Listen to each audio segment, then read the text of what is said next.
Hello John, today we're going to talk to a farmer down in County Kerry.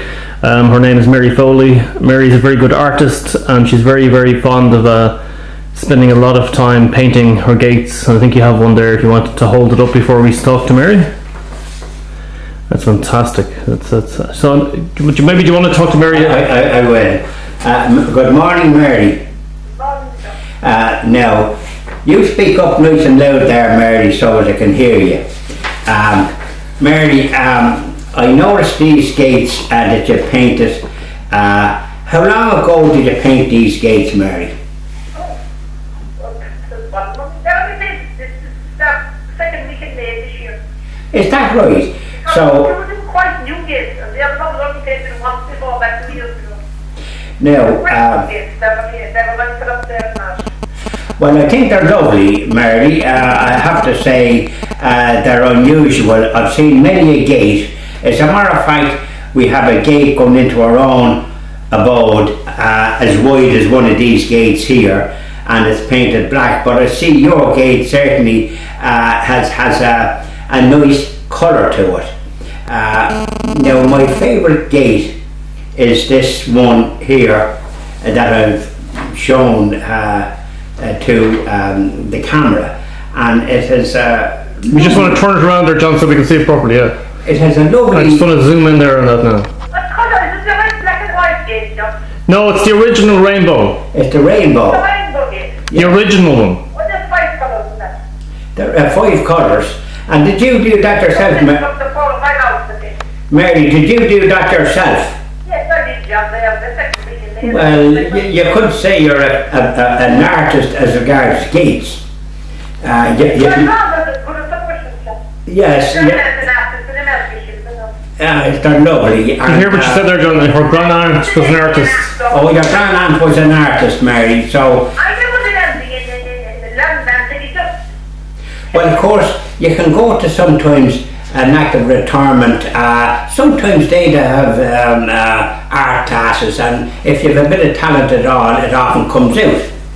So I was never at those places, John. Well, now, if you had time, that's something you could usually do, and if you made inquiries about any of that kind of thing, is there an art class for retired people, you know, like yourself or myself for that matter, you're able to come across and maybe somebody can kind of show you a few of the ins and outs, and you might suddenly find you have another talent as regards painting. You know, paint. I think the art they paint inside the house. Oh, lovely. I just paint them to suit myself, John. Yeah, well, that's good. It's great to see that you do it. Now, what inspired you to paint them in such a way, Mary? Well, I don't know, John. There was people living near me. I paint the gate one time blue, and the top bar was kind of red, just figure on top of it, kind of, and the green top of it. And then every time I paint my gate coming in, they have the gate painted the same colour there. Right. It's exactly the same. So that's how it came about. So there was a neighbour who was copying, and then I think. We knew everything about the gate, so I said this day anyway, I said the tour happened, but I painted the gate again, I changed the colour. And I changed the colour. And it couldn't follow it. Very good. Very good. And I'm looking at Mary. I'm looking at. The 2 colours, and then I went on for you. The 5 is okay, but it takes an awful inside the base. That makes everything up to 5. It does. And I noticed, Mary, there's a couple of pillars at the gates. Now, were they pillars that you got put up, or were they always? They were sealed. They got put up there on the winter. And they're fine looking pillars, because I often think pillars make a house, don't they? They do, because They do. And they're better doing a good job to just put them and keep it. yeah, and sometimes you see pillars that's up donkey's years, and they still are good and solid as they might have been when they were put up all those years ago. Just to put a thin piece of concrete around the rest of them, and I told him, Yeah. I told him what to do. I told him and he did it all around, and I told him this for 3, 2, or 1, and that's the figure, that's the way it's looking out.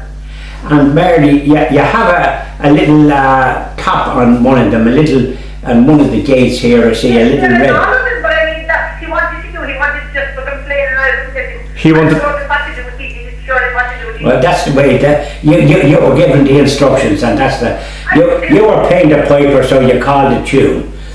Now, and now I see, as I say, I'm looking at one here. Just turn it around there, John, so we can see that properly for the camera. It's I just want to zoom in there now for a second, so we can get a good look at it. I think. Wow, that's a fine looking gate. That's a very, very big gate, actually. Oh, it is a big gate, and it's into a field. That's the black and white one. It's an apple size of a gate, that's the gate. What you say, Mary? It was. It's a very big gate, it's a big. Oh, it is.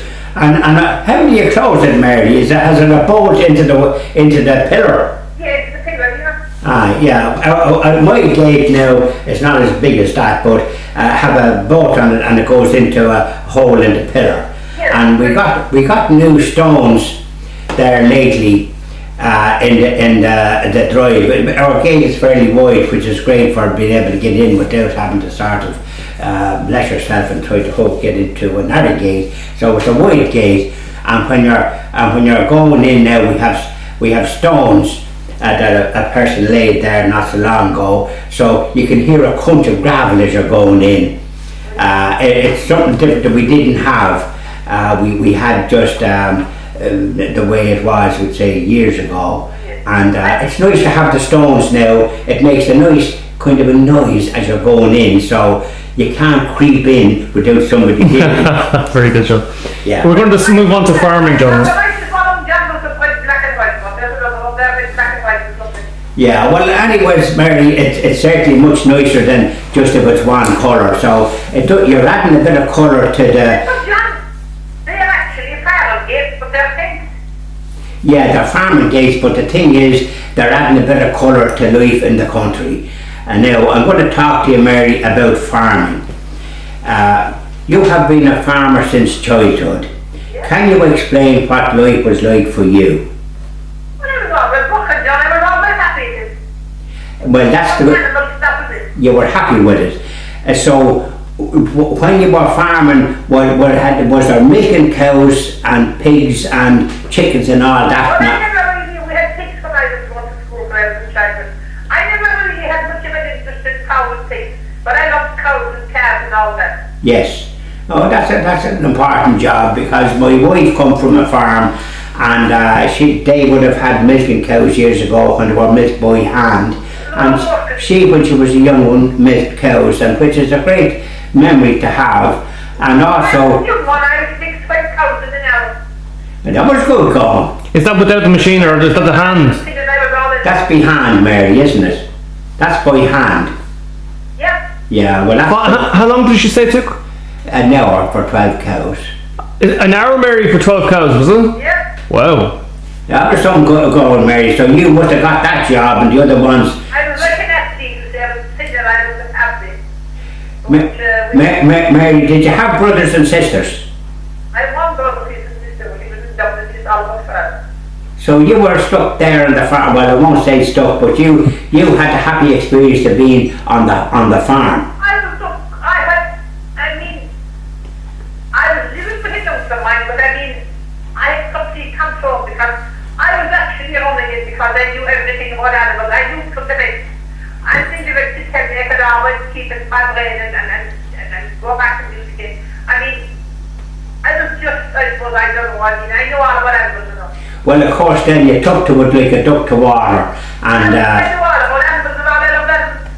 yeah, well, I think that's very important. Funny enough, my wife loves animals also, and she used to sort of try to take the ticks or the ticks off the cows, and spend a long time doing it. So she was very fond of animals in that sense, and she had her own chicken or her own hen. And she called her Teresa. My mother was a pig dog, but I never had much interest in dogs. No, and well, no, they had pigs, and then they had chickens and all the rest of it. So there plenty of eggs and all that. Now, farmers used to produce vegetables. Did you produce vegetables? Well, when I was a youngster, there was always gardens and all kinds of potatoes and vegetables and tomato and onions. That's right, yeah, because my wife was in the same business, and they would have had to spend time, because when they were young, picking potatoes or snagging or whatever they call it. When did you finish up job? There was no one to do anything. You just no one to do anything. Well, now of course they're not growing potatoes now the way they used to, because they used to use the potatoes for the pigs and also then for their own dinner table. And also I think they might have supplied now and again when they had excess at the local shop. Well, I mean, like there was health back, there's no health now. Well, there was a lot of local shops, because that's what we did business with in where I grew up in Boyle, County Roscommon. And the potatoes and the vegetables, as far as I recall, was brought in by the local farmers. Well, yes, but I mean, that's all gone, John. Well, you see, They're all taken over now. well, of course, there's no local vegetables now produced on farms. One man maybe for road vegetables, another man for raw potatoes. I mean, this is ridiculous. Well, you see, there's something that you knew that was fresh, and they hadn't travelled across the world to come on the dinner table as they are now. They're coming from God knows where. Apples, I've seen apples which will grow here, even if you planted them and stuck a tree in the ground, they'll grow here without a bother. But because the way it has gone, they have to be graded, they have to be the one size and the one colour and all the rest of it. So they're produced abroad. Even I come across apples from Chile in South America. So how long they were travelling and what sort of chemicals were put into them to keep them right, I'm afraid I wouldn't know. No, you wouldn't know. I mean, everything is clear. So you nearly couldn't be bothered eating them. If you could only get a home produced apple, you'd be as happy as Larry. Which you can't get, because I don't think anybody has grown them. And of course they brought them down in Tipperary because they produce cider down there, but they could produce cider anywhere if they had enough apples. Well, you see, John, everything's taken over now. Young people today, it's all computers. Well, you see, they want to get up off their backsides. They want to get up off their backsides and get out there and get a spade and plant a few potatoes and get in touch with nature as you did from you were a young one, because the brother was gone off, so you were on a farm and you loved it. Yes, but I need it's a different world now. Well, it's the same world, Mary, but they're doing things differently, because the country is overrun with supermarkets from God knows where. There's German stores, and they're running to them as if they never heard of a Nourish store. The powers that be have managed to sort of belittle the shops that provided a service years ago and gave credit to customers when money was scarce. Do you remember when they had a book and you didn't have to pay there and then if you were waiting for a few quid from the co-op or wherever it might be, or to get an animal sold? Do you remember getting a bit of credit from some of those shopkeepers in the olden times? Correct. And also, when we lived in Boyle, County Roscommon, my father was a guard, as we call him, or a policeman now in this politically correct society we're living in. And because we got credit in the local shop. It was Dodds at Patrick Street, Boyle, County Roscommon, and they went down because we seemed to have to go for the messages them times, and so they put them in a brown paper bag or whatever it might be, or maybe you brought down a basket, because there was none of this plastic stuff. Isn't that right? Yes. When you were going shopping, how did you go? Did you go in a horse and cart, or did you cycle in, or what? Well, I had the bicycle. Aye. Well, you see, my wife's family, they had a horse and trap, and the mother went down to the village and got the meal and all the rest of it for the cattle, and then stuff for themselves. and they would have been on the book, and then they'd pay when they had animals sold or something like that. So the shopkeepers provided a great They don't get any thanks for it now with the powers that be. When I say the powers that be, I'm talking about the government. When you welcome down the supermarkets, why you have money to hand in and fill the basket? If you are short of a couple of coppers in the supermarket, you may put your stuff back. As a matter of fact, 99 times of 100 they wouldn't know who you are or what you are. They don't even know your name. You want to come and give tomorrow and more money. Right. But that's no way for people that grew up like you and me at a time when they knew you and was wondering what you were at now and how was things going, and they knew you by your name and so on and so forth. That's a thing of the past as regards the German stores, because I think most of their staff now is from East Europe. Germans, they know no one, you know. Well, they can't even talk, like. You needn't ask them about anything that's happening around the town, because they don't even know what town they're in half the time. Aye, well, Mary, you know, you have the memories like what I have of growing up when you had family stores, and them family stores reared families and gave them an education. Isn't that right? Yes. And the families, when the people they had the shops, the drapery shops and the grocery shops and the pubs and all the rest of it, they did business, and they reared families, and they got an education and all the rest of it. And of course they got the education in either the national school, maybe the convent and the Christian Brothers, and they gave a great education, and they get no thanks for it nowadays. No thanks to us, only to the northern country. Well, you see, I'm of the view, Mary, that the people that go for votes, the political parties, Fianna Fáil, Fine Gael, Labour Party and all these, they keep yapping about matters that doesn't actually make a blind bit of difference to you, me or anyone else. They're trying to get rid of the Garda Commissioner now for some reason, particularly Sinn Féin, but they've no right to do, and concentrate on trying to create jobs for people and especially rural Ireland. How do you find things in your town, Listowel, where you're near at the moment? How do you find things in that town as regards what you're... Two jobs. There was a flat Listowel, that was the last flat Listowel. And there's no flats since. No. And we had 53 pubs, and now we have about 15. Well, there you are, you see, so... 15 years. The local people used to go in, we'd say, for an hour or two and have a bit of a chat and a bit of a gossip.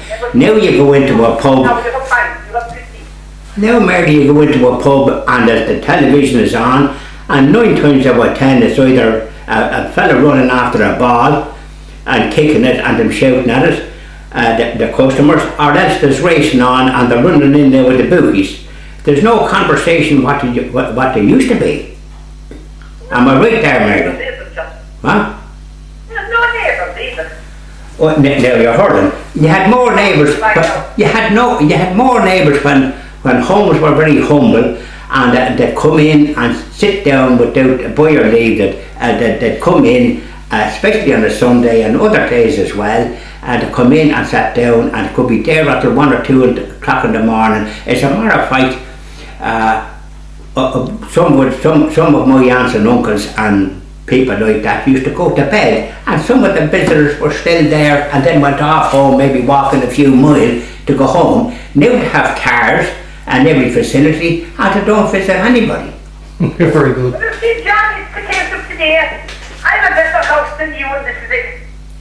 Well, this is it, you know. One fella wants a bigger house than the next man, and he doesn't darken a church door or his family. As a matter of fact, I'd go so far as to say, Mary, that the numbers of people going to Mass in Listowel compared to what was in your time. Pardon? There's only the older people shouldn't next to a communal. Aye, and then you never see them again. And I'm the pretty sensitive after the Holy Communion. months ago. And he says, children made their communion yesterday, he says, and there's none of them here today at Mass. Well, I agree with that. All the parents would take them to Mass. I agree. I saw one child that morning at 9 o'clock Mass after making of communion the day before.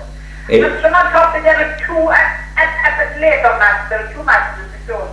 That's because there are 3 children out of about 80 that did their communion the day before. Well, you see, that's the neglect. Well, they checked out their letters of confirmation, and then they'd probably go to more and they get married, they get some up down get married. Well, you see, then they're committing mortal sins by not. You're supposed to attend Mass. They're committing mortal sins, but the priests want to come out with that. I was going to say the pulpit, but of course now they don't go up the pulpit. They stand and give what you call a homily. They don't give a sermon and give you a good stiff talking to as regards what's right and what's wrong. No, they're gone too politically correct. As a matter of fact now, they're gone so weak and the people not going to Mass. Now the Minister for Education in this field of God, Dreadful government, is talking about a baptism barrier. I don't know what you make of that, Louis, but what do you make of that, Mary? I don't know, John, I know these TVs and you wouldn't be bothered passing on your mark on it, but it... those TVs and then use those... Correct. People don't go to Mass. They don't No, well that's the shame. Well look at... Their duty is to go to Mass and bring their children that has made a communion, because they'd have to save their... They'd have to save their souls, and they're committing mortal sins. It's not venial sins, mortal, and they want to wake up to that. John, Mary, we could be talking for the wet week. go ahead, yeah. Go ahead, Mary. Go ahead, Mary. And he was just sympathizing with the family next to the funeral. And they only told him to go home. They told the priest to go home. Isn't that dreadful? Isn't that dreadful, Mary? That's a complete disrespect. Well, they'll have to answer for that when they meet their maker. They took him up their graveyard and got somebody to read, like you, get a book and read a couple lines out of it and buried him and there was some more. Well, that was dreadful. Well, if that's the sign of the times, God help us. But Mary, that is synonymous with this Fine Gael government now bringing in what they call a baptism and barrier. A baptism is the most important thing for a Catholic and a Christian that's possible to get, because you're endowed with the Holy Spirit. Now, for people to do what they're doing, not just down in Lisbon but all over the country, it'd be about time that the bishops got off their backsides and got out there and called a spade, likewise the priest, because otherwise when you and I and a few more passes on, who's going to be there at the Mass? You wish to bring them, John. The government of doing it now, they have to follow the people to get booked. And that's why they're doing all these things. Well, you see, I think the priests and the bishops... They all just wanted to get booked. And I think that's why they're doing it. They want to keep it on for the times and they don't care. Well, you see, they should care. But they get booked. Aye, well now, I certainly hope that John Malone and the Christian and Jobs Action Party will try at least put another message across and not be afraid to do so. Mary, I'm going to say thank you very much for the conversation. I thoroughly enjoyed talking to you. Mary, Thank you. have a good day. Yeah. Bye. Bye. Was there any lull in the conversation there, any sort of what let's say next? None of that. That was very good, John. Thank you very much. That was Mary Foley in Listowel, Yeah, Co.Kerry. grand woman. I know Listowel very well. I stayed with many a time. Very good. Okay.